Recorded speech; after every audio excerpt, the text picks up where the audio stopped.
So, the story in the Bible of Jesus and the fig tree. Jesus came upon a fig tree. It looked similar to this one. It was around spring, getting close to summer. As you can see, this one, green leaves. He approached the fig tree, and Lord, please do not curse my mother's fig tree when I quote your words. He approached the fig tree,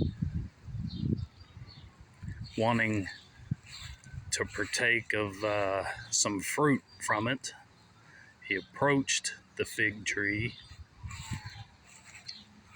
It was green, should have been in season, and as you can see, he expected it should have been bearing fruit. As you can see, this one has fruit.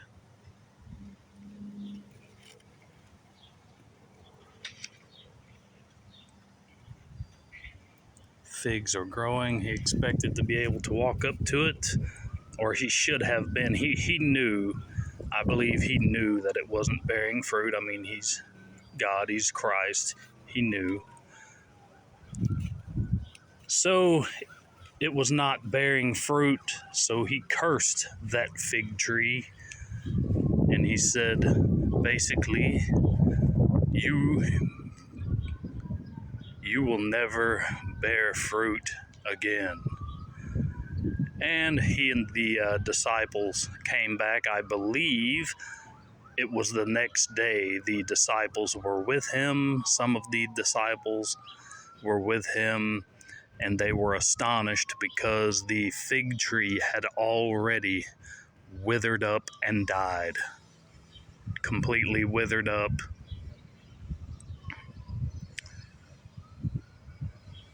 So that is a story from the Word of God. But this is what a fig tree should look like when it's in season. We'll walk around it. This is what he should have found. There's a whole batch right here growing. Several up here in the top.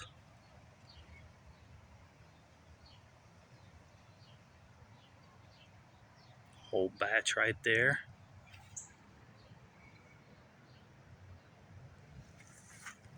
Got some more right here. Walk around it. This is what it should have looked like.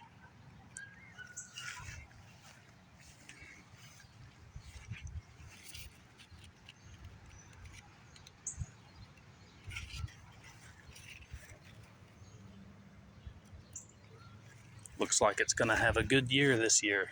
This tree has been here in my parents' backyard from the time, a long time.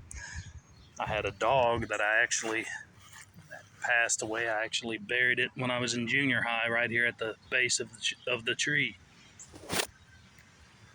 Many, many, many years ago.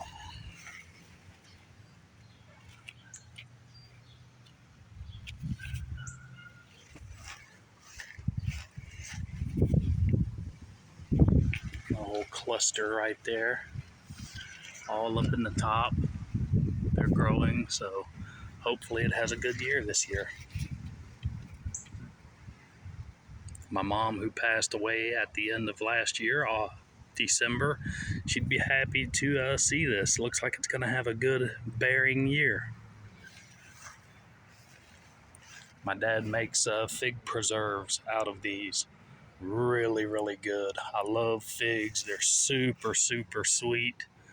So I can see why Jesus loved them too. Great fruit. Super, super sweet. I mean, just standing here, I can smell them. Just sweet, sweet.